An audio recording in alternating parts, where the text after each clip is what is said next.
Good evening, and welcome to the third event of the Johns Hopkins Symposium on Foreign Affairs. We're so glad that you could join us. Today, Professor Noam Chomsky will address the topic, U.S. Foreign Policy in a Globalized World. Noam Chomsky has been a professor of linguistics, linguistic theory, syntax, semantics, and philosophy of language at the Massachusetts Institute of Technology since 1955. Regarded as one of the nation's most prominent political dissidents, he has authored more than 30 books on United States foreign policy and international politics, as well as numerous articles and essays. Recently, Professor Chomsky has written on topics including U.S. intervention in the Third World, the crisis in the Balkans, rogue states, and the passion of free markets. Professor Noam Chomsky earned his Bachelor of Arts degree, Master's degree, and PhD from the University of Pennsylvania. He has taught at Columbia, Stanford, and Oxford universities. Ladies and gentlemen, please welcome Professor Noam Chomsky.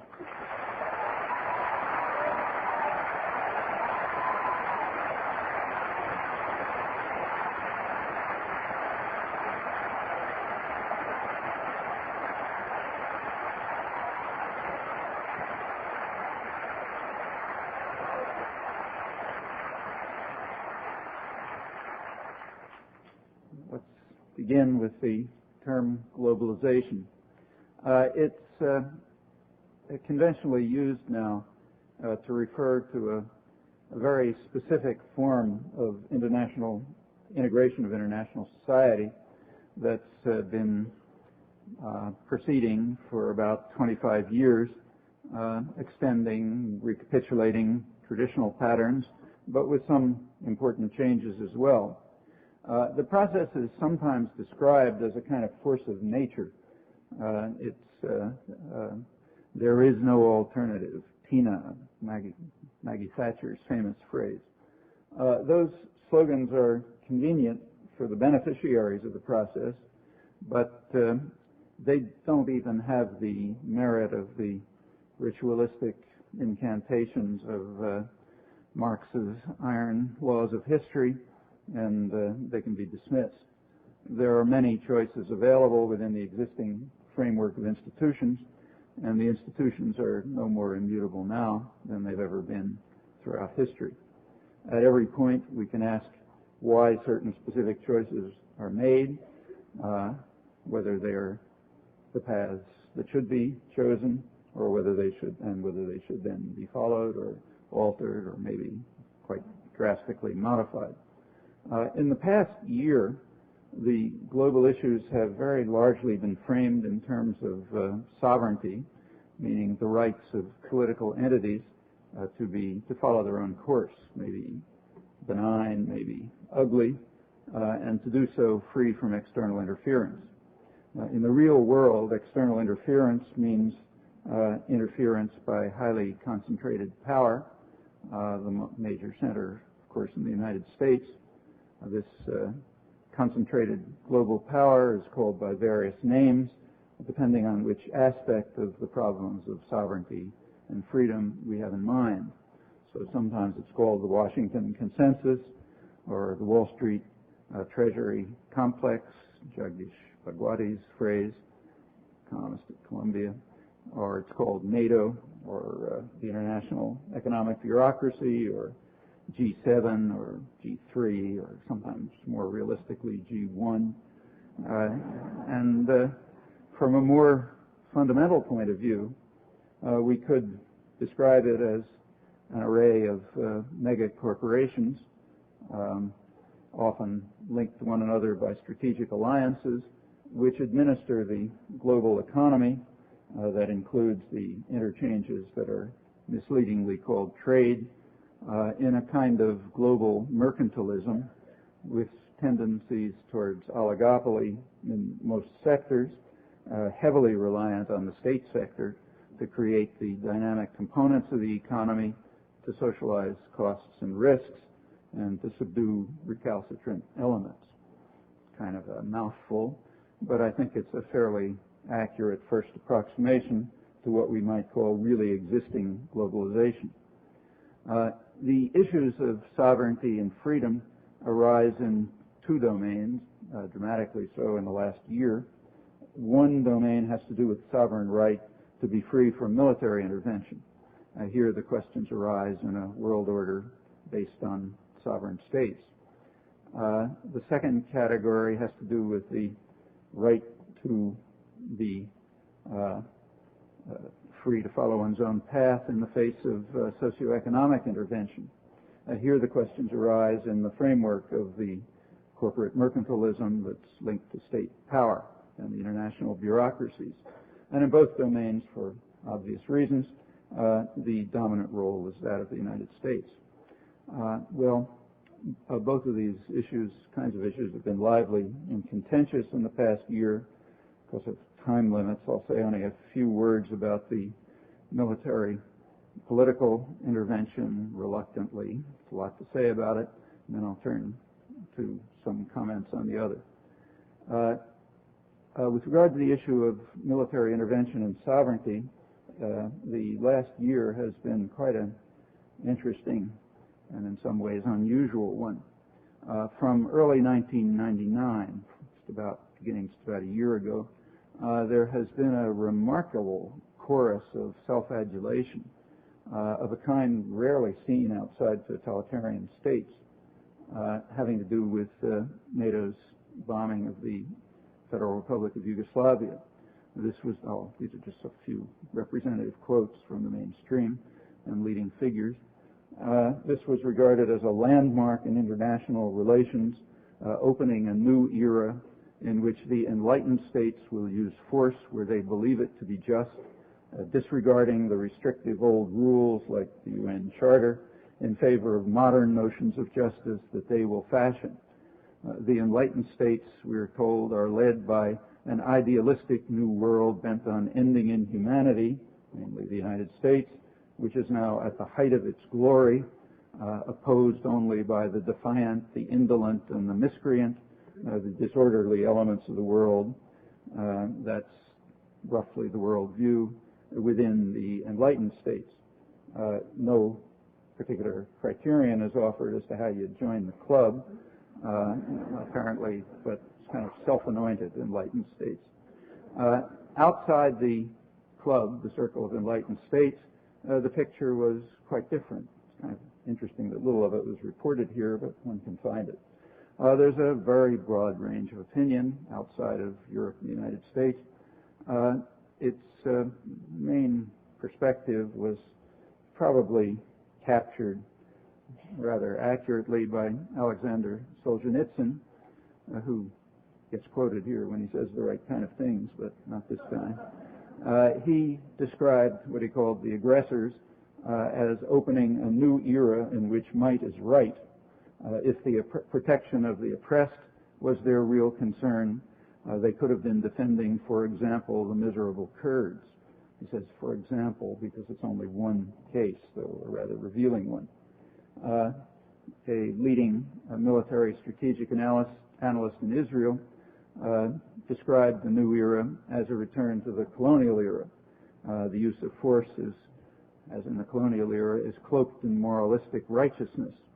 He described the enlightened states as a danger to the world, warned that their actions are going to lead to nuclear and other kinds of proliferation because others will simply have to develop weapons of mass destruction to defend themselves against the predatory powers that are now out of control, facing no deterrent.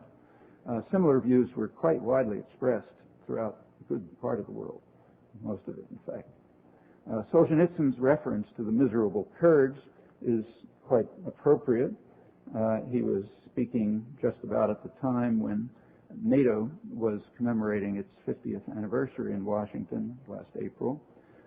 It wasn't a celebration because the meeting was held under the somber shadow of ethnic cleansing right across the borders of NATO.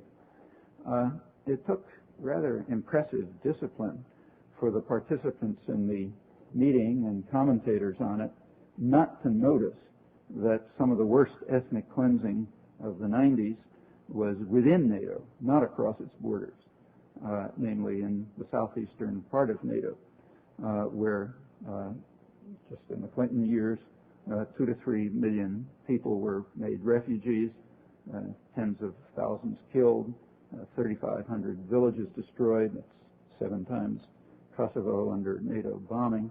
All of this was relied significantly on a huge flow of arms from the United States, escalating as the atrocities peaked through the Clinton years. But somehow that was missed. The difference of judgment about the enlightened states was actually being put to a rather clear test exactly at the time that the fine words were pouring out in such an impressive stream. So while the enlightened states and their educated elites were praising themselves for their astonishing humanism, they had a very good opportunity to apply the modern notions of justice that they were fashioning to end inhumanity, and it's instructive to see how they did so. In November, this is the second major atrocity that reached prominence in 1999.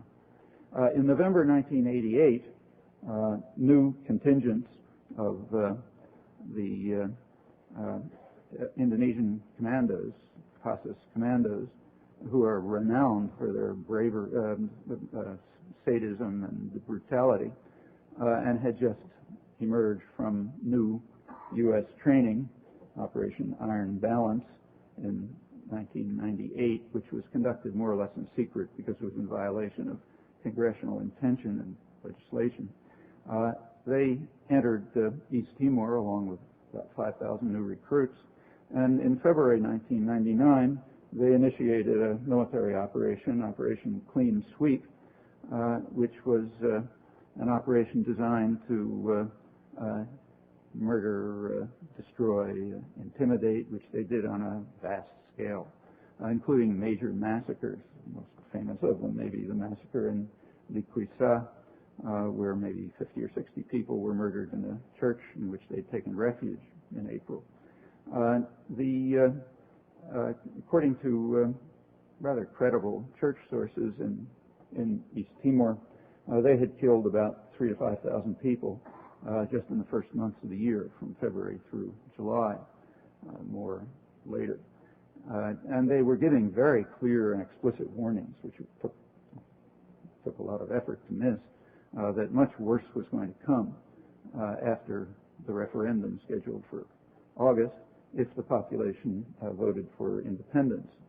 With astonishing bravery, the population did vote for independence. Virtually everyone voted, about 80% for independence, although they were totally defenseless and at the mercy of the Indonesian forces, the U.S. armed and trained Indonesian forces, and the paramilitaries that they organized.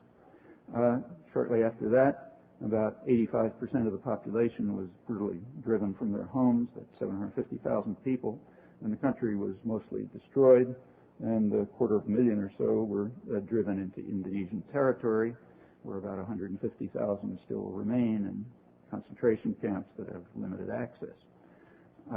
Notice that in this case there was no issue of sovereignty. These are atrocities going on where there's no question of sovereignty. Indonesia's sovereign rights in East Timor were comparable to those of Nazi Germany and occupied France. Indonesia had invaded in 1975. It had been ordered at once by the Security Council to withdraw immediately.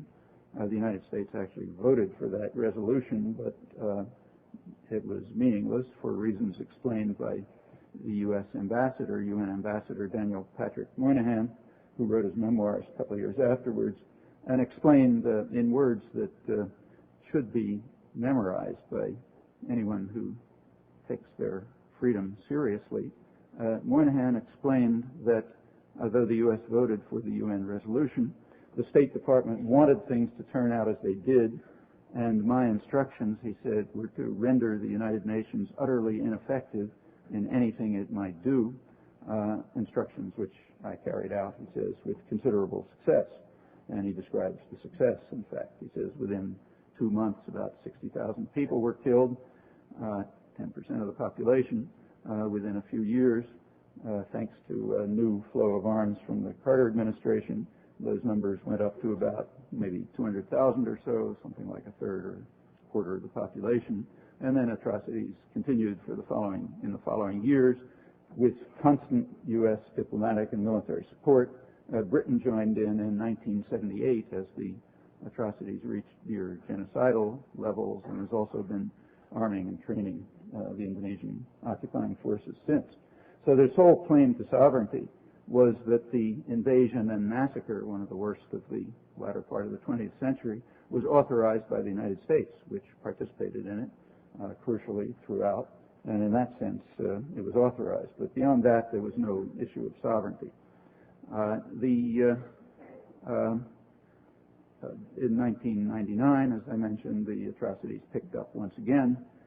Throughout, the United States and Britain continued to support the Indonesian military occupiers. The arms continued to flow. As I mentioned, military training went on through 1998. In fact, the U.S. was conducting joint military operations with the Indonesian Army even in late August 1999. Throughout all this period, there was an official stand. It was reiterated again by Defense Secretary William Cohen on September 8th. That's after all of the atrocities that I've described, including driving out 85% of the population and wiping out most of the country. The position, reiterated then, was that it is the responsibility of the government of Indonesia, and we don't want to take it away from them. Those are the new principles of justice fashioned by the enlightened states. A few days after that, September 11th, under mounting domestic pressure and particularly international pressure, almost all of it from Australia, the Clinton administration finally indicated to the Indonesian generals that the game was over. Within a day, they had reversed course and announced their withdrawal. Events which reveal quite clearly the latent power that has always been available if there had ever been a will to use it. After this, the U.S. continued to do nothing, following the principles of the enlightened states. There were maybe 500,000 refugees starving in the mountains. There were no airdrops to them. The Air Force is quite capable of targeting civilian targets in Serbia or anywhere else, but not dropping food to starving refugees who were driven there by forces armed and trained by the United States. And rather strikingly, there was no call for it. You'll search in vain for a call to suggest that the U.S. might, for example, carry out airdrops. As I said, there are 150,000 who remain in Indonesian concentration camps. Very limited access it's the only place in the world where the UNHCR, the main refugee organization, doesn't have access. Hundreds, if not thousands, are dying. Children are particularly vulnerable. The U.S. is doing absolutely nothing. Could end that in 3 seconds if it wanted to. There is a small UN peacekeeping force, too large for the enlightened states. Clinton called for a reduction of the peacekeeping force and is providing virtually no support for it. The UN peacekeeping force called for forensic experts to try to, so that it would be possible to find out what happened. Kosovo was just swarming with thousands of forensic experts immediately to try to find any justification for the bombing. Here there are very few, and those few were delayed. They were delayed for about 5 months. They were delayed until after the rainy season started, which would, as had been warned, wipe away most evidence that was available. So there's no danger of finding out what happened. As distinct from Serbia, there's no international tribunal. The UN Commission of Inquiry did call for an international tribunal, but that was killed by the great powers. It's their responsibility, and we don't want to take it away from them, even though the Indonesian president has already announced a pardon for the top Indonesian general, General Wiranto, just in case a tribunal of any kind gets out of hand. There are no reparations for the awful crimes that the United States has committed there over the past 25 years, and certainly no inquiry into the decisive U.S. role since December 1975, right through mid-September 1999. Well, there could hardly be all of this is going on in parallel with this great chorus of self-adulation. and there could hardly be a clearer illustration of what the new Enlightenment really means. Well, what about the example that inspired this immense flood of self-praise?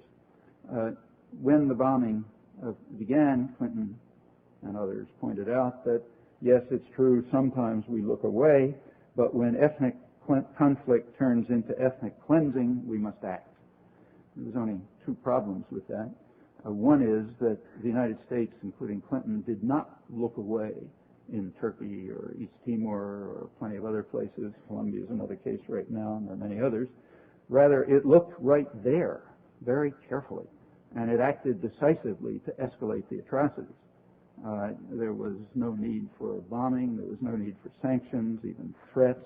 All that was necessary was just to withdraw participation. That saying that we sometimes look away or we can't do everything is not only an evasion, but an extremely cowardly evasion. And you might check to see how often that's pointed out. Answer, essentially, never.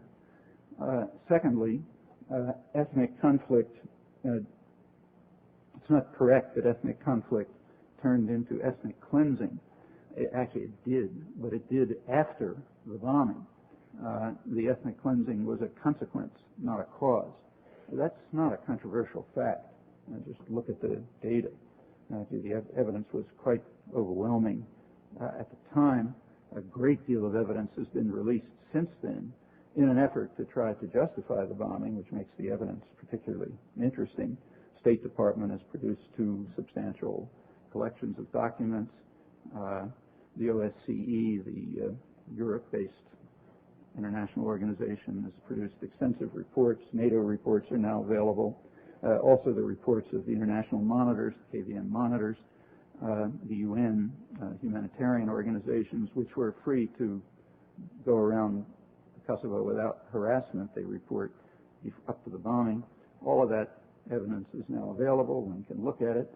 It very strongly supports the judgment of NATO commander General Mark Clark, who informed the press when the bombing began on March 24th, he told them on March 26th, that it was entirely predictable, in his word, that the bombing would lead to a sharp escalation of atrocities, including ethnic cleansing, which had not been taking place. And shortly after, he informed the press again that ethnic cleansing was never a concern of the political leadership, nor of the military operation that he commanded, which is not surprising since it wasn't going on before the bombing began. It was the anticipated consequence of the bombing, and that anticipation was quickly fulfilled. The OSCE reports, which are some of the most detailed, also point out that the expulsions, the kind of 800,000 or so people, rather like East Timor, were taking place, according to the OSCE analysis, in the areas of guerrilla activity and along potential invasion routes. Not very pleasant, but in fact extremely ugly and criminal, but not all that surprising when a country is being bombed. And those were the anticipated consequences. But clearly anticipated, that we know. Well, we can debate the reasons for all of this, but the plea of humanitarian intent is rather hard to take seriously. In fact, it's no more a factor in planning in this case than it's been in the past. Although appeals to humanitarian intent are quite common, in fact almost universal, including Hitler and Mussolini and a long and distinguished list of others.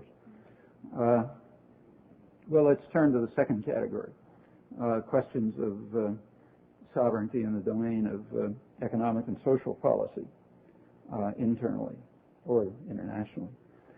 Here, we're shifting over to the framework of the really existing globalization of the past 25 years.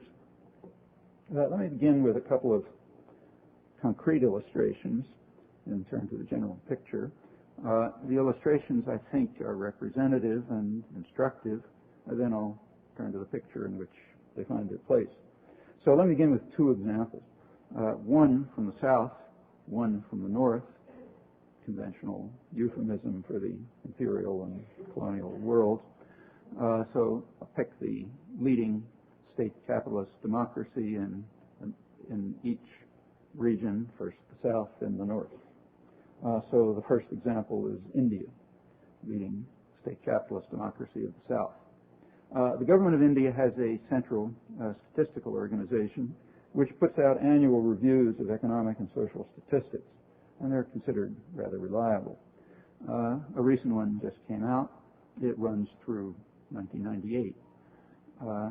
The population of India, of course, is mostly rural, so the most interesting issues have to do with the state of the rural population. The study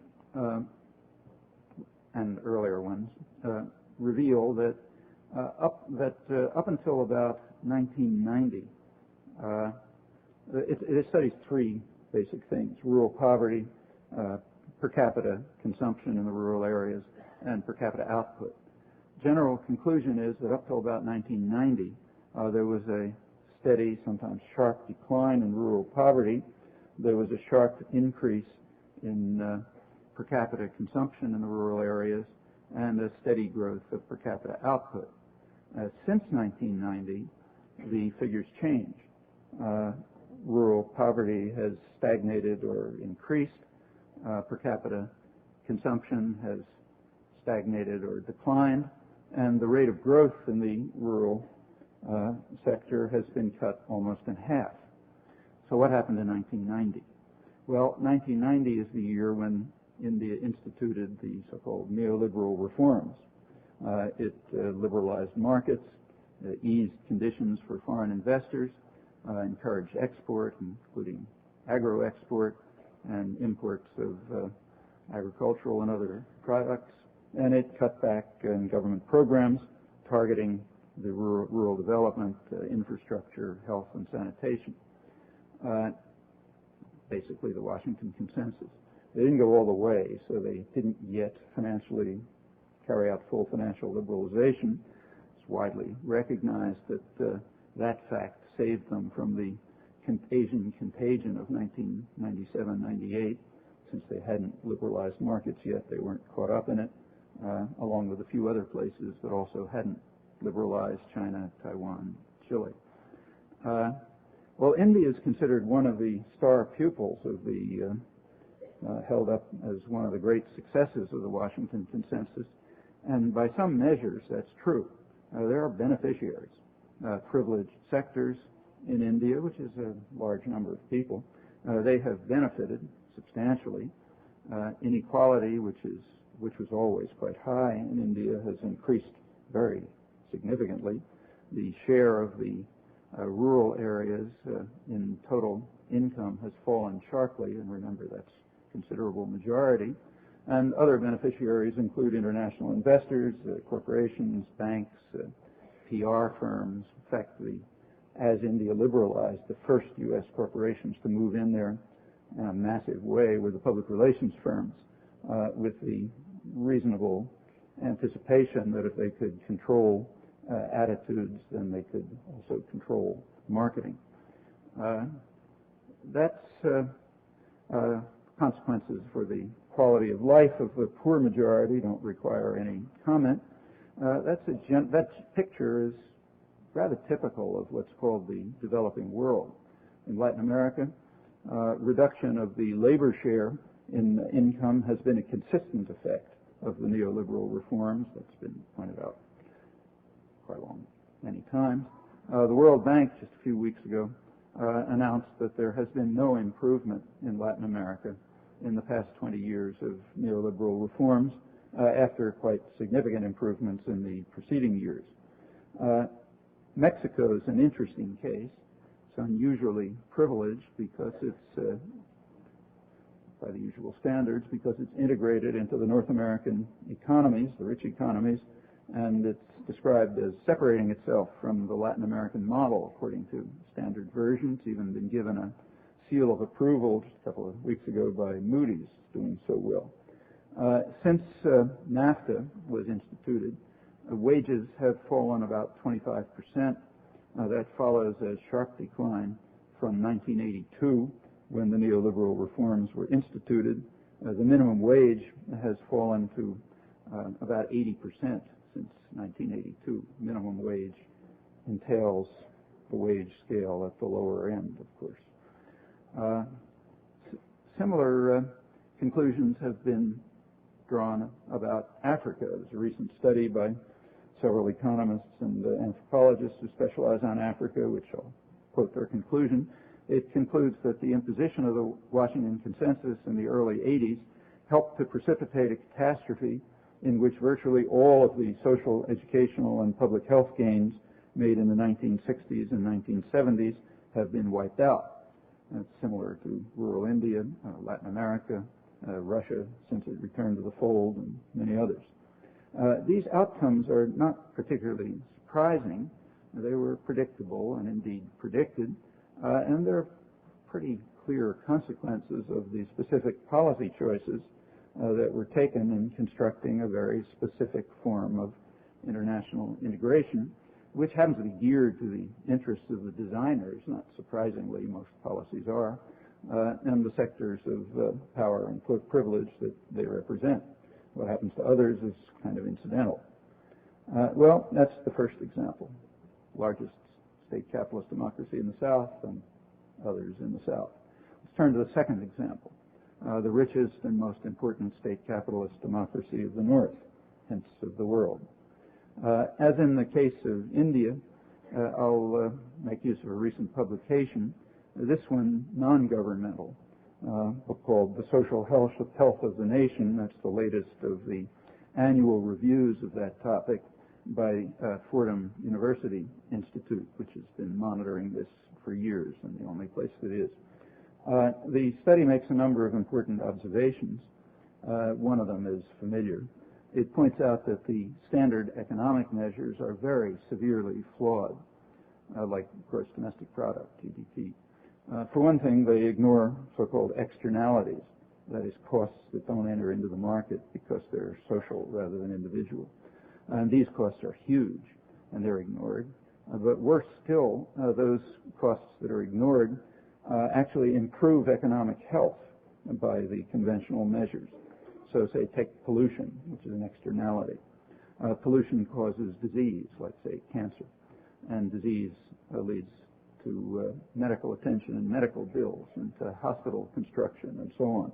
And all of that improves the GDP. Or take cutbacks in infrastructure maintenance. A couple of years ago, the Department of Transportation did a study in which they tried to, they estimated the savings that had come from the significant cutbacks in repairing of roads, and they compared that to the costs to drivers, from hitting potholes and that sort of thing. And it turned out the costs were considerably greater than the gains, but from the point of view of conventional measures of the economy, both the costs, it was all an improvement. The cutback in government expenditure is a good thing for the economy. Anybody who's taken an economics course knows that. And the costs of damage to cars also improves the economy. You have to go to the, mechanic, and you pay them, and they need new parts, and you have to buy a new car, and consumption increases, and production increases, and it's all great. Or take the what's become the major technique of social control in the United States, criminalizing victimless acts on the part of poor people and minorities. That's the major device for controlling what criminologists call the dangerous classes.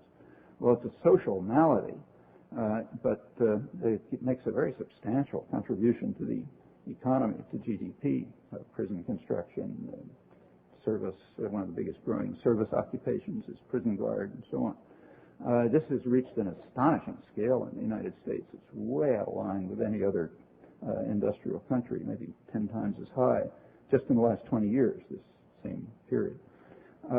Despite the flaws of GDP, the Fordham study accepts the conventional measures, and it asks how the conventional measures relate to social health as measured by standard social indicators. Well, here are a number of other interesting observations. One is that the United States is virtually alone, maybe completely alone in the industrial world in not having an official compilation of social reports. Every other Other industrial countries have them. Even Turkey puts out an annual survey. Most others do, maybe all. There was one once in the United States. It was under the Hoover administration. That was the last one. The result of this is that the data are kind of hard to come by. In fact, the data are pretty poor. So data on things like homelessness or hunger or illiteracy and so on are these questions are not very seriously investigated, except by a few mavericks like Vicente Navarro of Johns Hopkins. But they're done by individuals, not by governmental agencies. The Fordham study, which is the only one that tries to do it in a systematic way, put together the best data they can compile, and they concluded that the United States is in a serious social recession. That's their word. The trend lines, again, are instructive. From 1959 until the present, gross domestic product rises fairly steadily. There are variations, but it keeps going up. Until the mid-1970s, the index of social health pretty well tracks GDP. After that, it diverges. It declines. From the mid-70s, the index of social health declines while GDP continues to go up.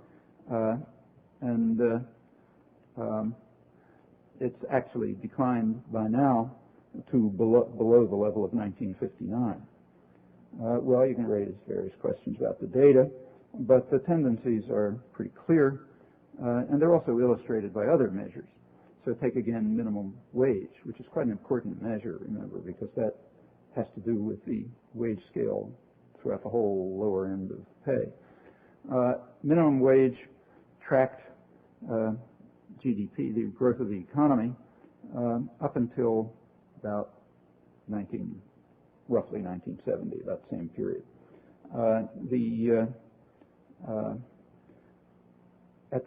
From the mid-70s on, there's been a steady decline in minimum wage. That means an absolute decline in real value. By now, it's back to about 1960 in real terms.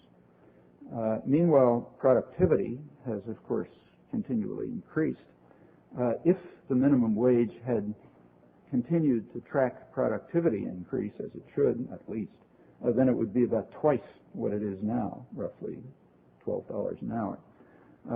These are quite important facts. It's part of the reason for the great significance of what are called living wage campaigns in many communities in the United States, and in fact right on this campus.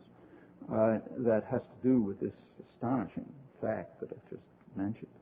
And it is remarkable. The United States has long been, and for centuries, in fact, been the richest country in the world. It has unparalleled advantages. It should be far in the lead in social health if the economy were functioning in anything like a reasonable fashion with steady improvement over time. And that was true for a long time, considerably so from the end of the Second World War up till about 1975. But since the mid-1970s, that's been very far from true, even if we accept the highly misleading conventional economic indicators. Well, that date is significant, just as in the case of India. That's the time of the onset of the neoliberal reforms of what's called globalization. It was in the mid-70s that the post-war economic system, the Bretton Woods system, was dismantled. Capital flows were liberalized, capital markets were liberalized, and exchange rates were allowed to flow. Since then, the international economy has changed radically. I happen to be quoting from a new book by two leading economists, but that fact's widely recognized. There were enormous repercussions. This is perhaps the most important event in international affairs in terms of its human consequences in the past half-century. One consequence was pointed out by the Bretton Woods Commission, eminently respectable commission headed by Paul Volcker a couple of years ago. They concluded, I'm quoting, that long-term growth in the major industrial countries has been cut in half since the onset of neoliberal reforms, in part, they believe, a result of fluctuating exchange rates. That's led to an astronomical increase in speculative capital, most of it very short-term, which has a whole range of harmful effects for the economy. And there are similar effects elsewhere, not just in the industrial countries. The UN Conference on Trade and Development, the main UN research agency, UNCTAD, They have just a couple of weeks ago published their 1999 reports, World Investment Report and Trade and Development Report, and they point out that the so-called developing countries, the countries of the South, their economic growth in the 1990s is well below the 1970s, and their trade deficits have increased considerably. Actually, the main exception to this was the Asian economies that had abandoned the religion that markets know best and relied on government policies for promotion of economic growth.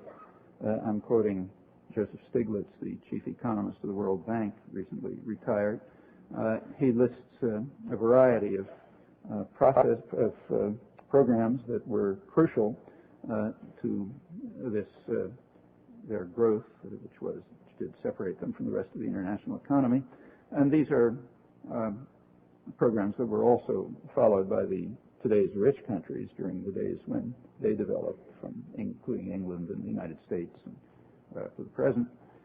Those policies are now banned under the World Trade Organization regime. In fact, one of its crucial components was to ban the policies that had led to economic growth everywhere, from England up till the newly industrial countries of Asia. It's under, for those of you who know about this stuff, under the so-called TRIMS and TRIPS conditions, which are highly protectionist and which are formulated so that they're anti-developmental. They are designed to impede growth and development and to ensure monopolization of power and the literal monopolization in the corporations of the North, primarily the United States. So that's both the North and the South.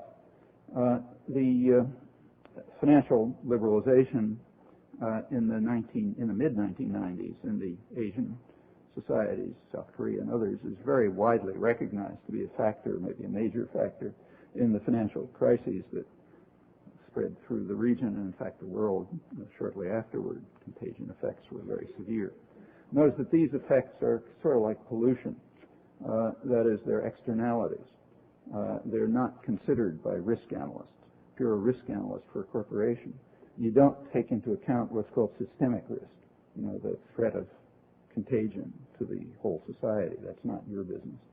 Just like pollution isn't your business if you're constructing a factory. So these are externalities, which means that the costs are socialized and that the market underprices the costs. It's a structural fact. Because of these facts, that's the reason why about a century ago, in all the industrial societies, financial markets were regulated because they were just leading to total catastrophe. But the regulation that was instituted internal to countries is rejected by the Washington Consensus in the international arena. That's a major problem today, well recognized even in the economic report of the president, though there again are beneficiaries, primarily financial institutions.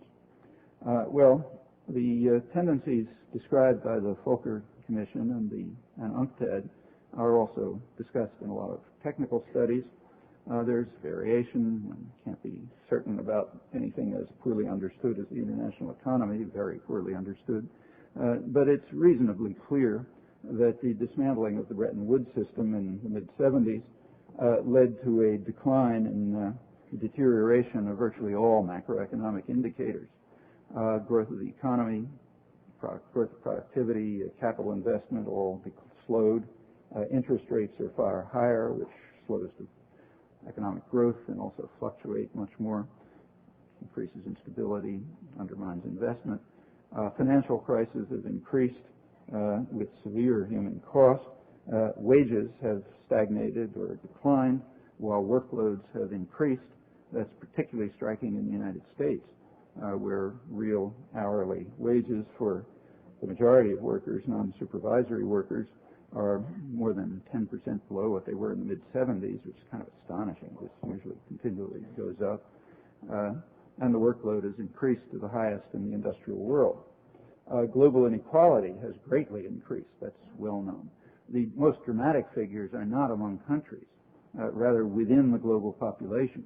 There's a recent study by a World Bank economist, which just carries it up to the mid-90s, who points out if you take the top 5% and the bottom 5% of the global population, their ratio of wealth was about roughly 80 to 1 in 1988, and it went up to 114 to 1 in 1994, and it's been increasing steadily since. The standard measure of inequality, the so-called Gini coefficient, has reached the highest level for the global population that's on record for any population in the past.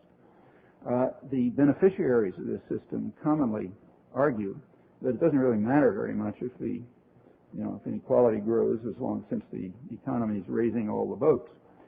First of all, that's false. It matters quite a lot. Inequality turns out to have very severe effects.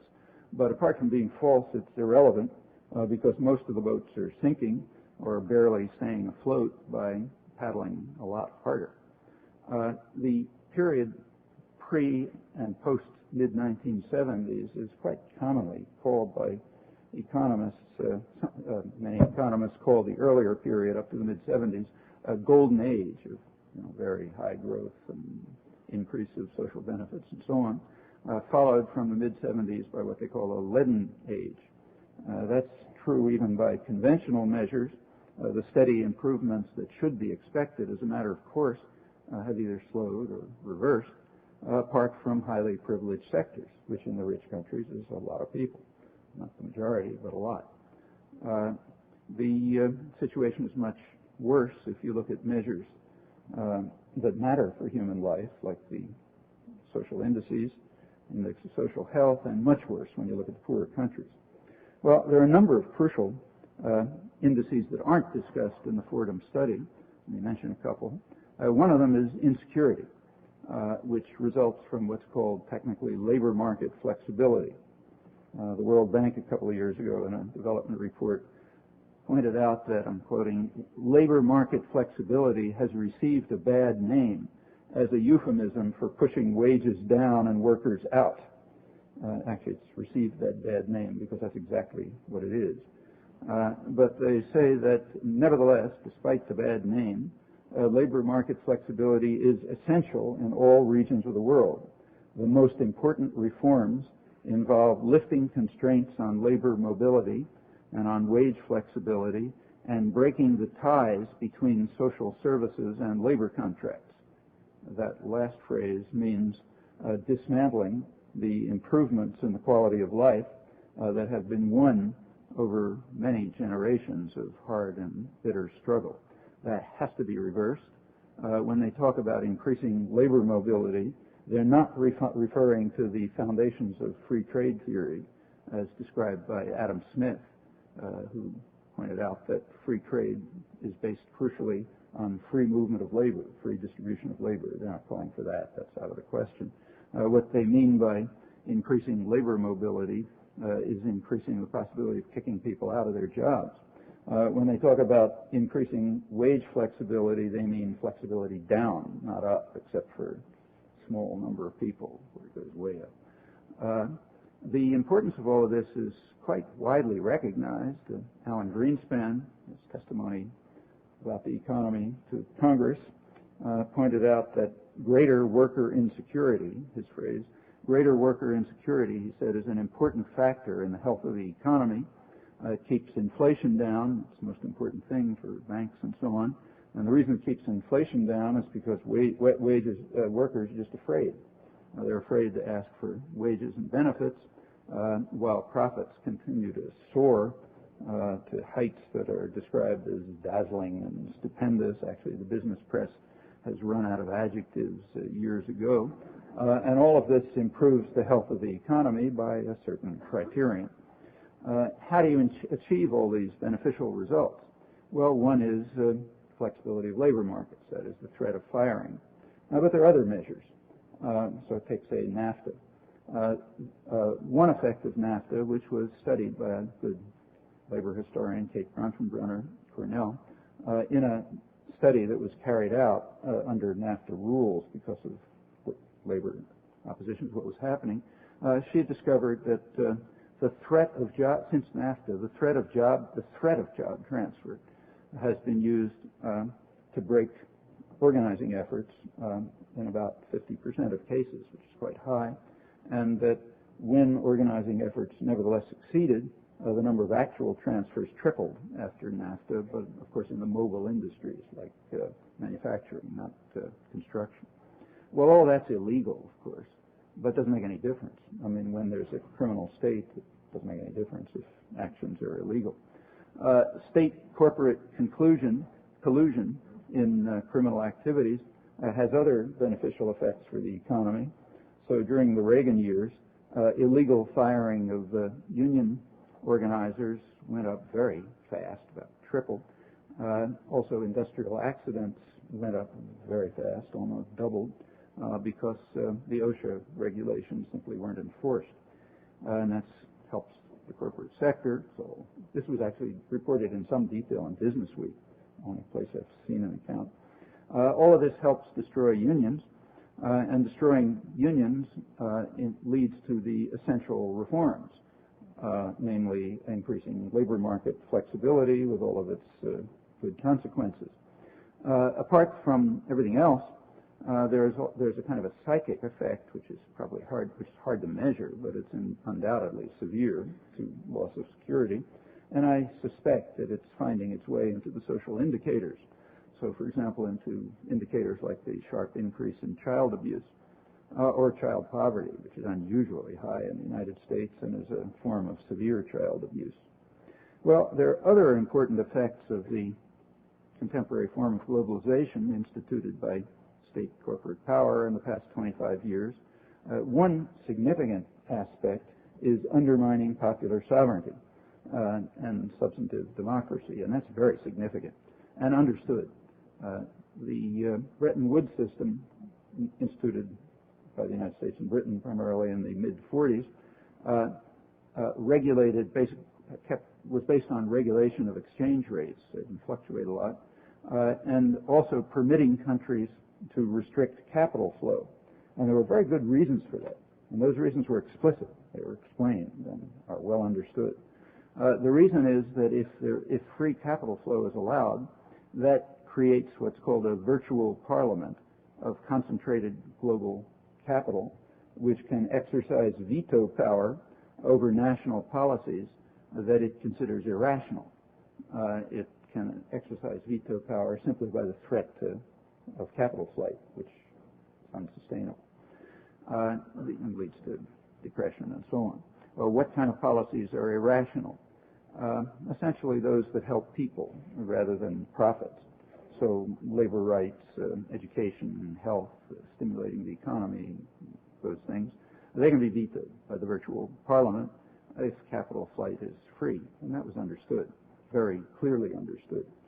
In the mid-1940s, when this system was instituted, there was enormous popular support in the United States and elsewhere for social democratic and even more radical democratic measures, and the Bretton Woods system responded to that popular mood, a mood, incidentally, which the business world regarded with very great concern. The National Association of Manufacturers warned that quoting, that the greatest hazard facing industrialists is the rising political power of the masses. They generally use kind of vulgar Marxist rhetoric. It's not uncommon. The values are reversed, but the assumptions are the same. That led to an enormous corporate offensive to undermine the threat of democracy in the post-war period. That's been fairly well studied and should be better known. There's good academic work on it. The essential point lying behind all this was brought out in a kind of a dry academic way in a very highly regarded history of the international monetary system by Barry Eichengreen. Like others, he points out that that the current period of globalization, so-called, is rather like the pre-World War I period by gross measures. A lot of gross measures look similar. But there are some differences. And one crucial difference, he points out, has to do with democracy, with popular sovereignty.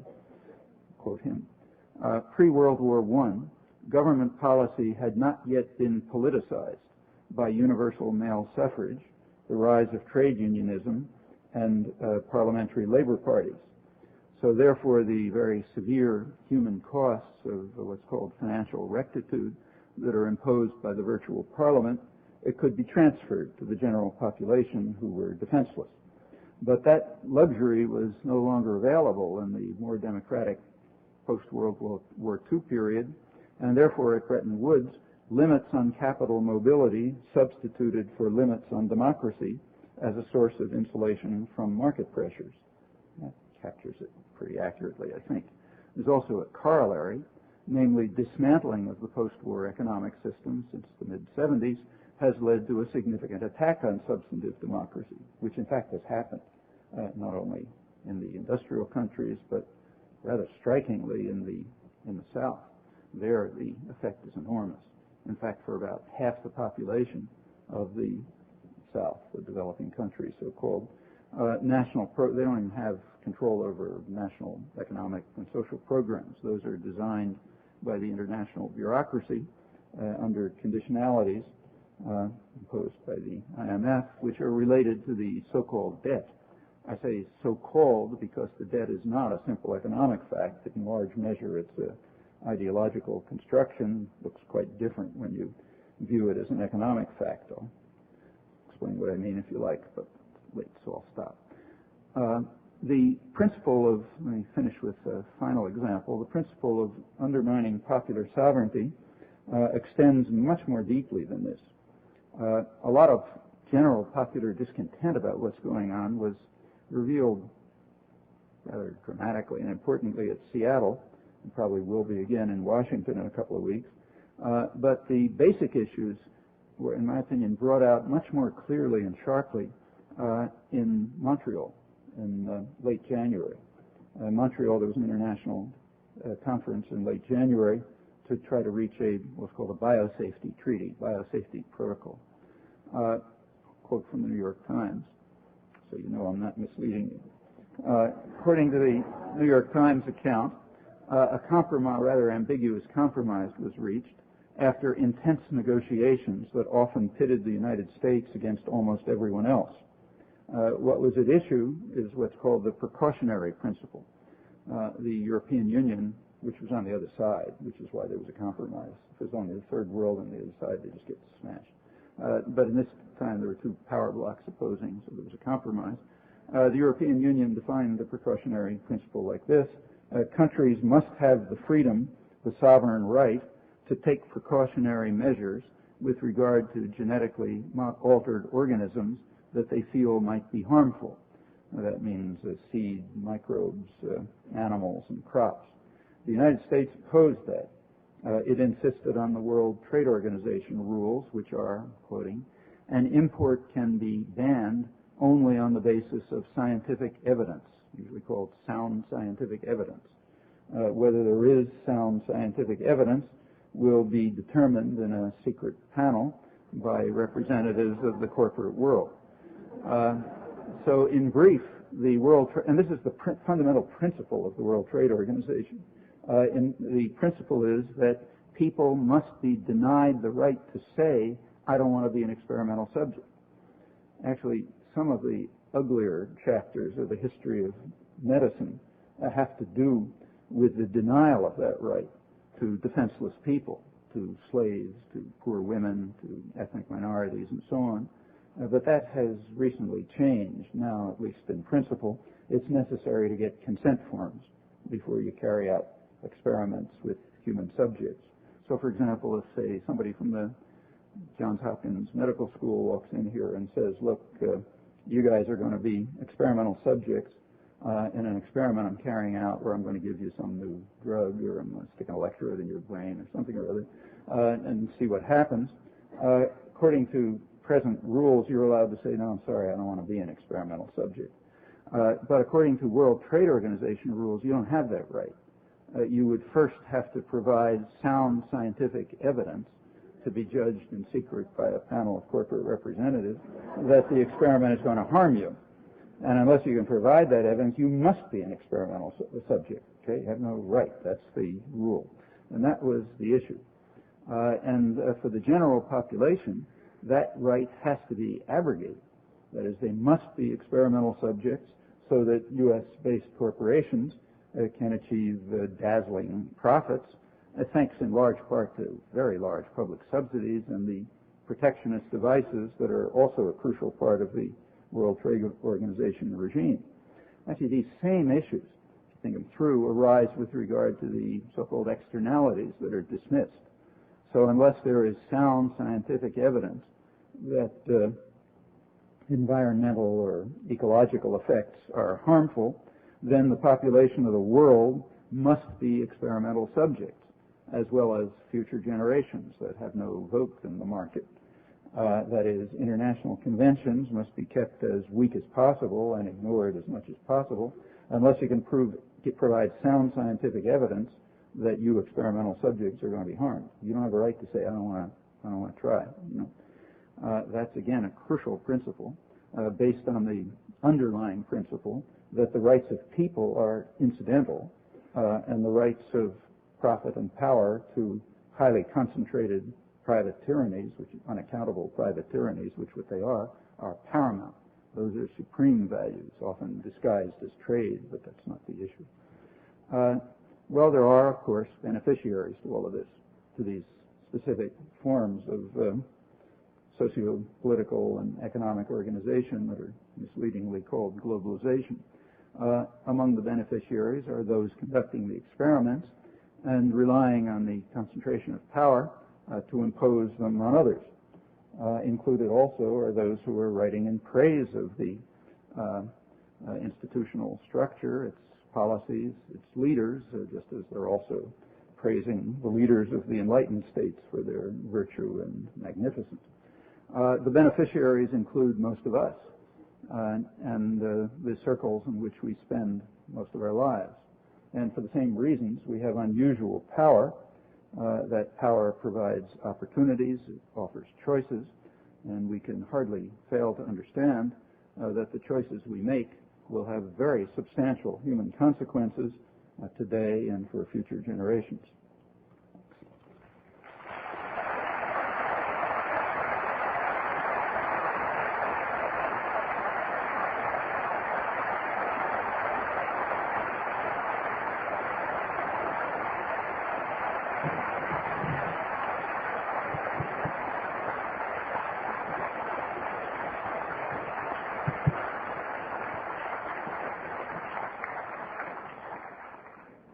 There will now be a brief question and answer period.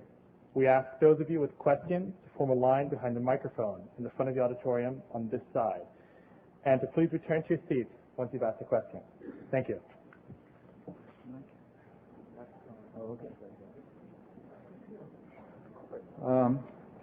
It's kind of dark, so I can't see all that clearly, so if somebody wants to come up and start. I just had a brief question. You criticized U.S. action in Kosovo and then U.S. inaction in East Timor, but you didn't say which one you'd prefer. So I was just wondering if you could give your opinion on that, and then also your opinion on countries such as Greece and Italy, which criticized our actions in Kosovo, and countries like Australia, which asked for more action in East Timor. Well, first of all, I didn't criticize our inaction in East Timor. I criticized our action in East Timor. The action in East Timor was the usual one, to intervene to escalate the atrocities. And that, as I said, had been going on for 25 years and went on right through September 1999. The proper action in East Timor for the last 25 years, as in Turkey and as in Colombia and many other places, would have been to stop participating in atrocities. Okay, that's simple, you know. Actually, there's a medical principle called first do no harm. Okay, so that's a good start. You can start by first doing no harm. So there's no contrast, and in fact, the action in Kosovo also increased the atrocities. Okay, in Kosovo, we should do the same as anywhere else. There are, in principle, three possibilities, just logically. You can act in such a way as to escalate atrocities, increase them. You can do nothing, or you can act in such a way as to mitigate crimes. Okay, those are the three options.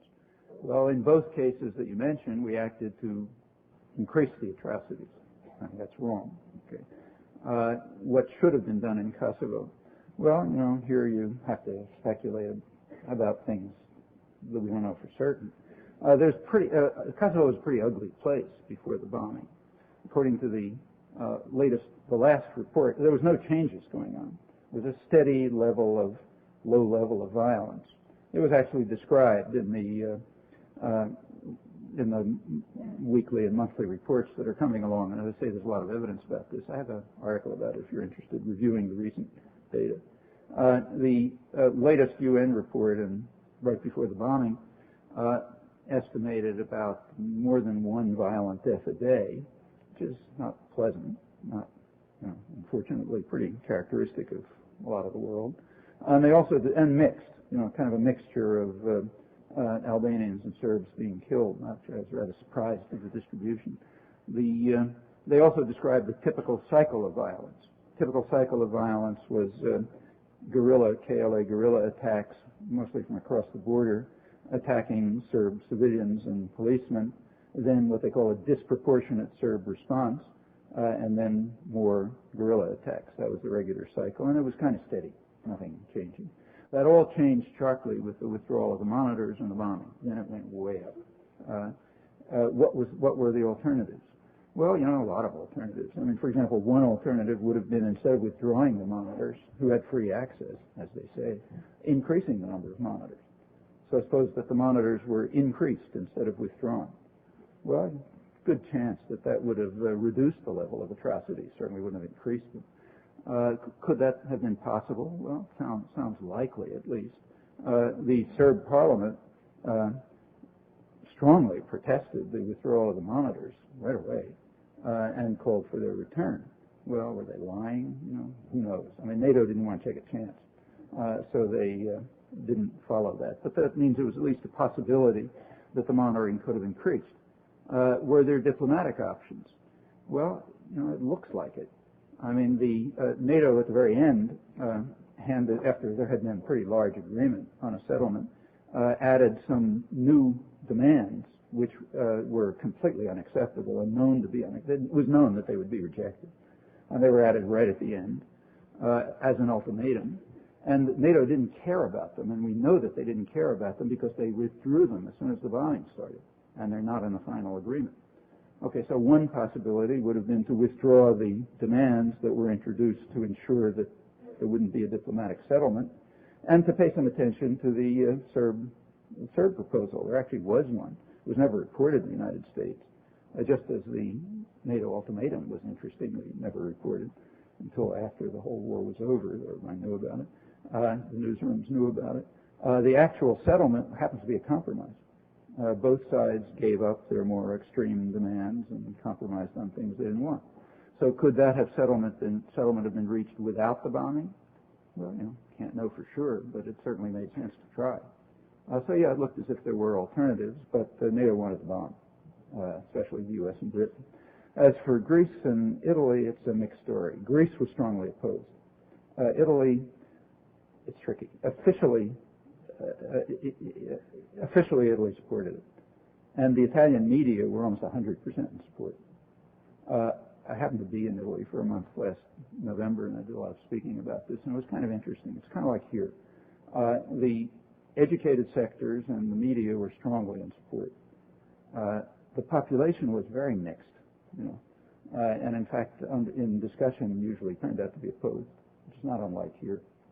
The support is thinner there than here. Educated sectors are less disciplined and uniform. But the picture was not all that different. Officially, Italy favored it. Not in advance. In advance, the Prime Minister of Italy visited Washington a couple of weeks before the bombing and warned Clinton that if NATO bombed, there would be hundreds of thousands of people driven out. In a retrospective, the Washington Post reviewed all of this in some detail. Clinton then, according to the Post, turned to Samuel Berger, as National Security Advisor, and said, okay, what do we do, Sandy, when they all start fleeing, hundreds of thousands? And the answer was, we'll bomb more, okay, which is what they did. Why was the Prime Minister of Italy worried about hundreds of thousands of Albanians being driven out as a result of the bombing? Well, because he knew where they were very likely to go. Didn't want that. And this is one of many indications that they knew exactly what was going to happen. And it doesn't take a genius to figure it out either. You don't need secret intelligence to figure out that if you start bombing people, they respond. Okay. And they respond not where you're strong. They respond where they're strong. Okay. Like they don't send jet planes to bomb Washington. Okay. They're strong on the ground, so they're going to respond on the ground. And if there's a threat of invasion and guerrilla action, they'll probably respond there, which in retrospect seems to be exactly what happened. Again, it didn't take a PhD from SAIS to figure this out. And that's what happened. So I think there were alternatives. I think the wrong choice, I think it's absolutely clear that the wrong choice, in fact, the disgraceful choice, was taken in the case of East Timor. And let me stress that that choice is being taken as we speak. If we want to keep quiet about it, okay. But we're participating right now in continuing crimes. Those I mentioned. There's still 150,000 people in concentration camps. The country is totally ruined. We have a major responsibility for all that. We're doing nothing about it. In fact, the U.S. is now, again, arming the Indonesian army, even though the UN forces on the ground are now reporting that Indonesian armed and trained militias, including Indonesian forces, are re-entering East Timor. Okay, you can look away if you like, but that's a choice. You've given us a list of problems that can lead one into a state of depression. What changes do you suggest that each of us make in our lives to make the world a better place to live? First of all, I don't think it should be depressing. The more you see problems and the more you realize that we're in a position to do something about them, the result should be the opposite of depression. It should be elation. I mean, like if you were, say, a poor peasant in India and you're hearing about these things, yeah, you should feel depressed. There isn't anything you can do about it. Okay. If you're a rich person in the United States, there's a lot you can do about it. This is the center of power. We're privileged. We have access to resources, to information. We have opportunities. No death squads are going to come after us. I mean, we have opportunities that are simply not available in most of the world. So you don't really feel good about it. What should you do? Well, it depends what you feel like working on. There's a long list. And nobody can do everything. In fact, nobody can do more than a tiny fraction of things. For example, if your interests happen to be right here on campus, you can be worried about the living wage campaign. So,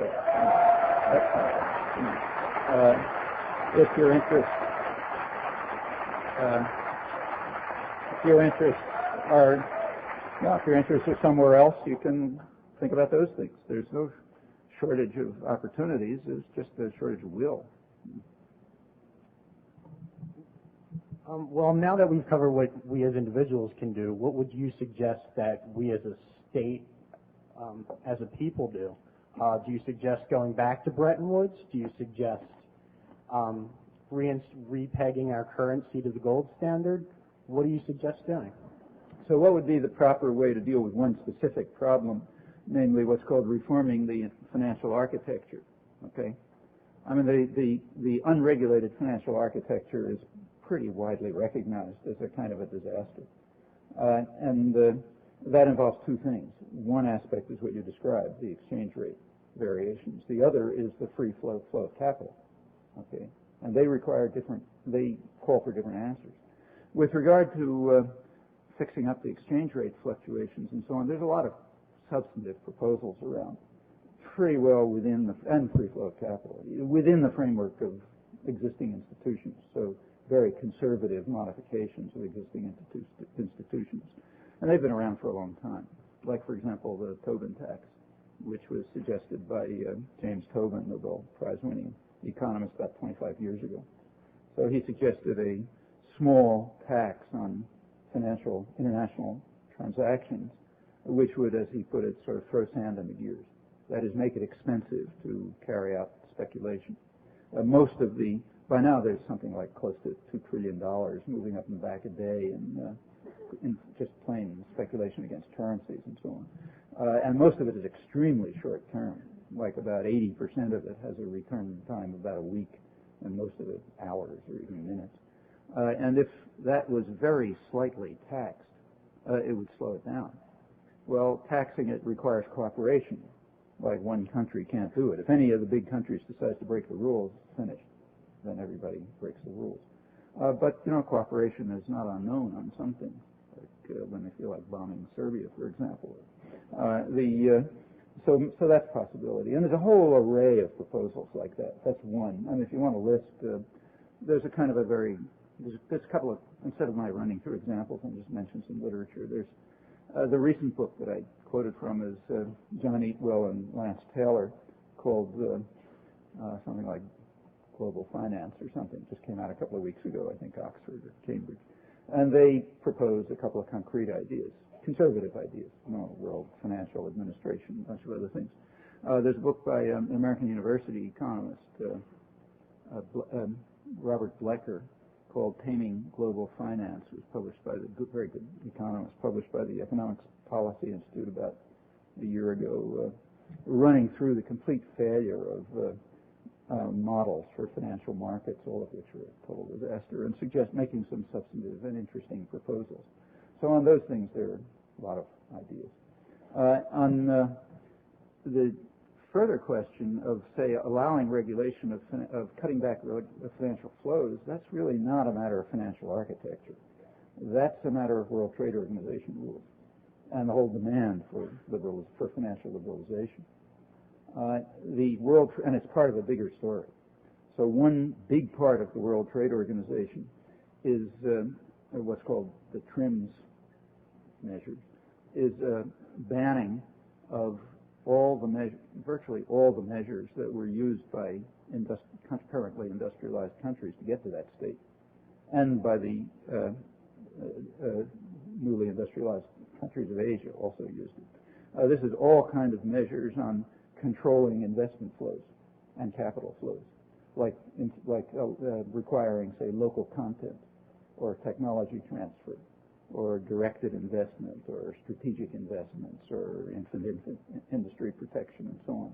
I mean, exactly the kind of things that account for the fact that the United States is not pursuing its comparative advantage in exporting fur, say, which is what it would have done if it had followed the rules in 1820, let's say. That's what we'd be doing now. But all of those measures are banned, and among them are regulation on capital. So it really fits into a bigger picture. I don't think you can give it like a technical solution to it.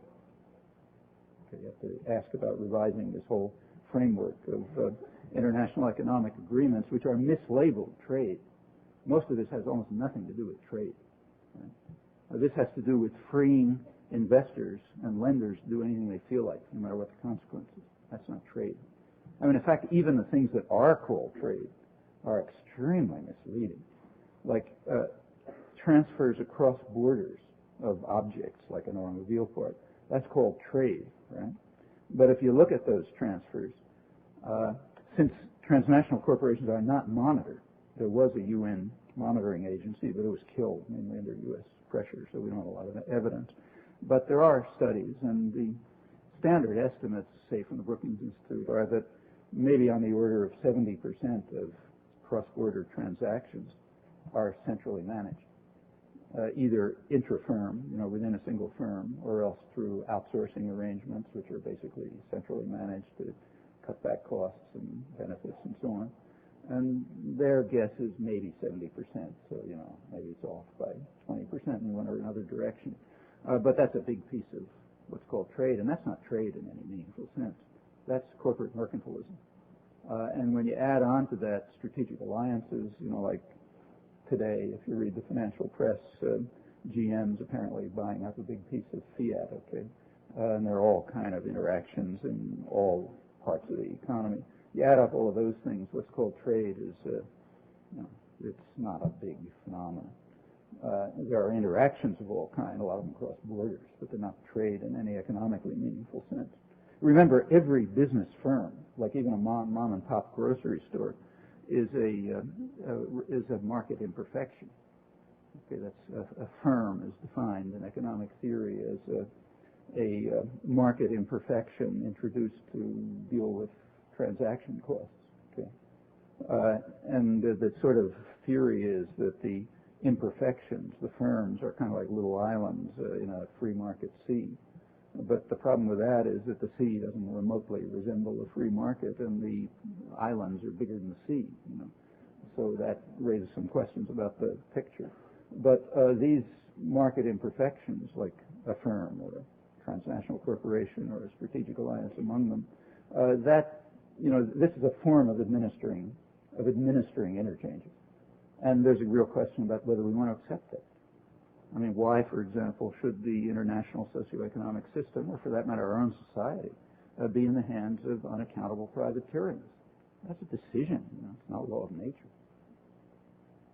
So, the question you're asking, I think, leads off in that direction when you get beyond the technicalities about reforming financial architectures. It seems to me that you make a lot of emphasis on the media and lack of information among the general population, like in the examples of East Timor or the Kurds. However, there are national estimates of awareness about inequality, like Gili or Verba and others, that show that the general population, and in particular the elites, are well aware of inequalities. So my point is, doesn't it make more sense to assume that the elites, in particular in the U.S., where there is more acceptance for inequality, know quite well the consequences of their socioeconomic system for the whole globe, and they just accept it because it's in their best benefit and it's their ideology? Exactly what I'm saying. Yeah. I mean, the inequalities are not unknown. It's widely known that inequality in the United States is now, after having declined through the golden age, up till mid-70s it was declining. Since then it's been increasing. It's now probably about the level of the 1920s. Yeah, that's pretty well known. I mean, the global inequality figures are not well known. Maybe specialists know them, but most people don't. And yeah, they like it. In fact, the system was designed to yield that effect. And there are beneficiaries like us. I mean, I don't know you, but I would guess, you and me are probably beneficiaries. People who are likely to be in the audience here are beneficiaries. Yeah, there's a sector that benefits from all of this, and they like it, and they make the decisions, and they know exactly what they're doing, and they don't need more evidence about it. They got it all in front of them. Read Businessweek and Fortune and the Wall Street Journal. They're just delighted. I mean, they're also delighted about the harm to everyone else. So in 1992, about the early 90s, by that time, after the Reagan period, U.S. labor costs per unit output, what it costs in labor to get something produced, which had been the highest in the world, as you would expect for the richest country in the world. It should be the highest in the world. By the early 90s, they had declined to the lowest level of the industrial world. And the Wall Street Journal described this with ecstasy as a welcome development of transcendent importance. Not a small thing. Businessweek chimed in by saying that now at last workers are going to have to give up their luxurious lifestyles and kind of suffer properly. The Financial Times, the main international business journal in London, around the same time had an article about how everything's collapsing in Eastern Europe, total wreck. But they had an article which had the nice title, Green Shoots in Communism's Ruins. And the green shoots were that since the whole country is collapsing, the whole Eastern Europe is collapsing as they're being driven back into the third world with neoliberal reforms, wage levels are going down and people are desperate and so on. But it happens that they're not like typical third world countries yet. They're still well educated and healthy and so on because of this bad period they've been through. So therefore you have this great phenomenon. These are the green shoots. Extremely cheap labor, which can undercut Western workers and drive down their luxurious lifestyle, but they're educated and skilled, and although they didn't say it, white and blue-eyed, which helps too. So that's great. So green shoots. And this is not a secret. I mean, quoting from the front pages. Yeah, this is by design. And not very surprising. I mean, policy planning typically is in the interest of designers. Should that surprise us? I mean, it'd be kind of a miracle if it wasn't. I mean, it's kind of the task of educated classes to suppress this truism and to talk about noble intent and, all these marvelous things. That's what you're supposed to do if you're an educated person, not just in our society. It's historically true. I mean, if you know, if people who design a system do it in their own benefit, you know, should hardly be shouldn't need a big headline for that. I mean, that's the kind of stuff you got to teach in elementary school. Hi, I want to thank you for everything you've ever written. You're my hero. On the internet, I was perusing some of your internet chat pieces, and there was a piece talking about Cambodia and whether or not, it was a little while ago, I believe, around the beginning of '99, you were kind of debating attack on Anthony Lewis, and you're defending yourself. Anyway, at the end of that small piece, you said, great, bring Pol Pot to trial, but what about Kissinger, Suharto, and a long list of others who quickly come to mind? I would, a two-part question I would like to know for exactly how we could bring Kissinger to trial, for exactly what war crimes. I agree that we should, but I don't know how. And a second part to that question, on the release of Pinochet from Britain, do you think higher levels of U.S. government had a role in that? And do you think Henry himself was instrumental trying to save his own neck? Well, on the second question, I don't know. I mean, I'm sure they were pretty nervous about it, because if there had been a real trial of Pinochet, it wouldn't have been so easy to cut it off at exactly the right point. I suspect that's the reason for the unwillingness to allow an international tribunal for Suharto or for East Timor altogether, you know, because again, that one's going to be really hard to cut off at the right point. I mean, everything I said tonight just barely touches the surface, is known. In fact, a lot of it is said, for example, Moynihan's memoirs. And it would be hard to cut that off. So I suppose that's the reason why there isn't going to be any trials. How would you, I mean, as for what would be the war crimes in Kissinger's case, I mean, you know, that would take another lecture, but there's plenty of them. For example, Cambodia is one. Kissinger was crucially involved in the decision to invade Cambodia, okay, and then to carry out the extensive and murderous bombing of Cambodia. I mean, inner Cambodia was subjected to brutal bombing in the early 70s. According to the CIA, 600,000 people were killed. I don't know what the actual number is, nor do they, in the whole war, not just the bombing. The bombings started off a big war, which ended up destroying a lot of inner Cambodia. You know, like when Pol Pot regime came into power, U.S. intelligence and U.S. aid were estimating that, well, as they put it, it would take 2 years of slave labor just to get the country back on its feet again, you know, after what had been done in the preceding years.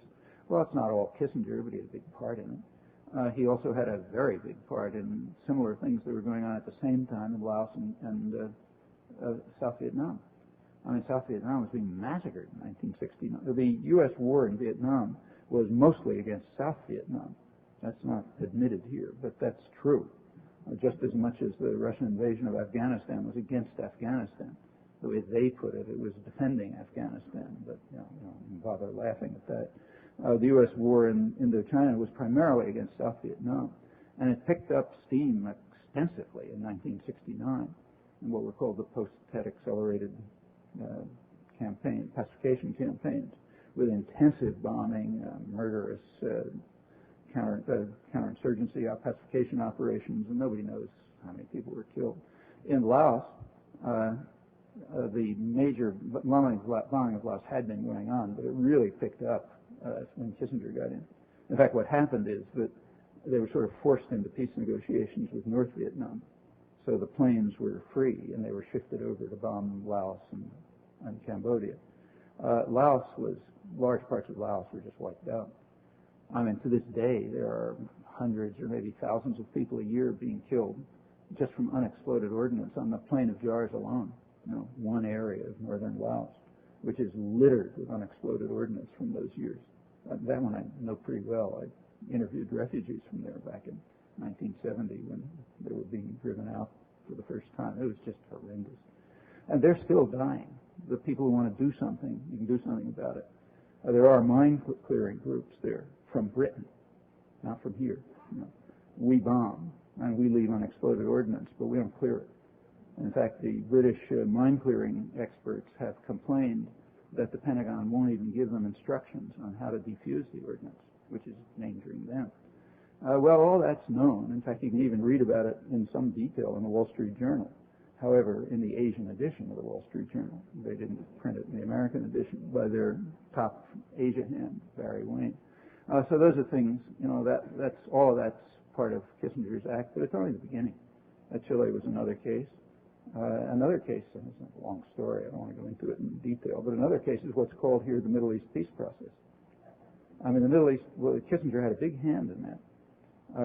Just to give you the essence of it, which ought to be known by everybody in the press, but I never see it anywhere. The so-called peace process is based on a UN resolution, UN 242 of November 1967, which was put through under U.S. initiative. Okay. UN 242 called for total Israeli withdrawal from the occupied territories in return for total peace. That's UN 242. It was totally rejectionist. Said nothing about the Palestinians. Yeah, they weren't even mentioned.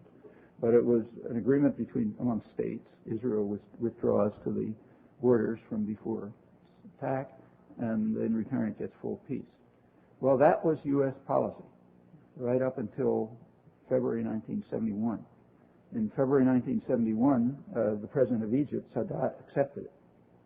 They said, okay, we'll accept U.S. policy. Full peace treaty with Israel if Israel withdraws just from Egyptian territory. Didn't say anything about the rest. The State Department was in favor of that. Kissinger blocked it. He called for what he called stalemate, meaning no negotiations, just reliance on violence, which was Israel's position. They didn't like it. So the United States did have to make a choice, and he won out in that battle. The end result of that has been, 30 years of wars, atrocities. I mean, the 1973 war, for example, was largely Kissinger's war. The current so-called peace process is in terms of the Kissinger version. For 25 years, for 30 years, in fact, the U.S. was alone, literally alone. Take a look at the UN resolution. Literally alone with Israel in blocking a diplomatic settlement because it insisted on a partial withdrawal as the U.S. determines, not total withdrawal. And it still does. After the Iraq War, the U.S. was able to ram through its own position, finally, Kissinger's position. The U.S. was further isolated, and it was the only country in the world, practically, that didn't recognize Palestinian rights. In fact, it had to veto Security Council resolutions and so on. That's the background of the so-called peace process, which is fully rejectionist, rejects Israeli withdrawal, rejects Palestinian rights, and in fact does not even rise to the level of South Africa in the period of the Bantustans. That's called the peace process, and Kissinger has a big role in that. Well, how many deaths and how much terror you attribute to that, you could argue, but it's not a little. And then it goes on from there. There's plenty. How does one do anything about this? Well, personally, I don't think a tribunal is in order. It seems to me the tribunal of public opinion is what is required. So instead of suppressing all of this stuff in the general literature, including, I'm sorry to say, the scholarly literature, it should be, everybody should know about it. That's enough of a tribunal. And that can be done. That's within our power. Professor Chomsky, started with one question. Now you take me to another one. Do you think if Israel withdraws from southern Lebanon, will Lebanon as a state exist? Would the tensions within that community, after so many years, allow it to survive? That's a good question, and it's really hard to say. I mean, Lebanon has been through a horrible time since around 1970. Just since 1982, Israeli attacks, which means U.S. attacks. Remember, Israel can do this only because the U.S. arms, supplies them, and authorizes it. Okay, so whatever I say Israel, I mean Washington. Israeli attacks since 1982 have killed probably something like 50,000 people in Lebanon, and that's Lebanese and Palestinians, and repeatedly driven hundreds of thousands out of their homes. And before that, there were unknown thousands or tens of thousands being killed in bombing attacks of areas, laid waste, and so on. In the early 70s, there was up-and-back terror, but from the late 70s, mostly Israeli attacks, meaning U.S. attacks. Syria got in there in 1976. Syria is a very ugly, brutal place. They got in 1976 with the support of the United States and Israel because they were coming in to attack Palestinians, so that was good. They came in to, establish the rule of the Christian minority, and they were mainly attacking Palestinians. Big massacre in Tel al-Zatar right away. So the U.S. and Israel basically authorized it.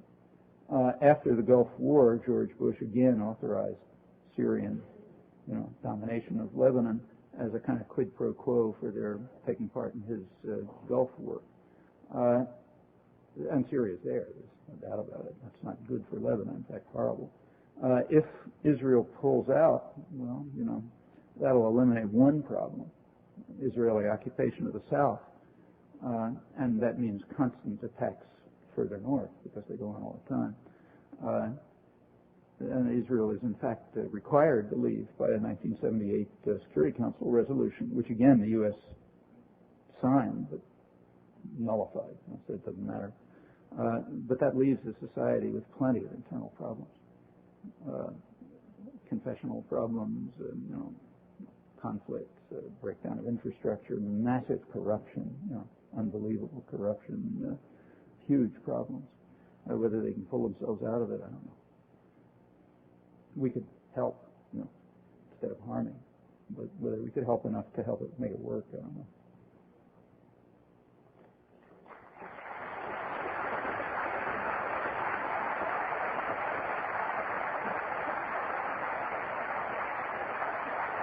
Thank you very much.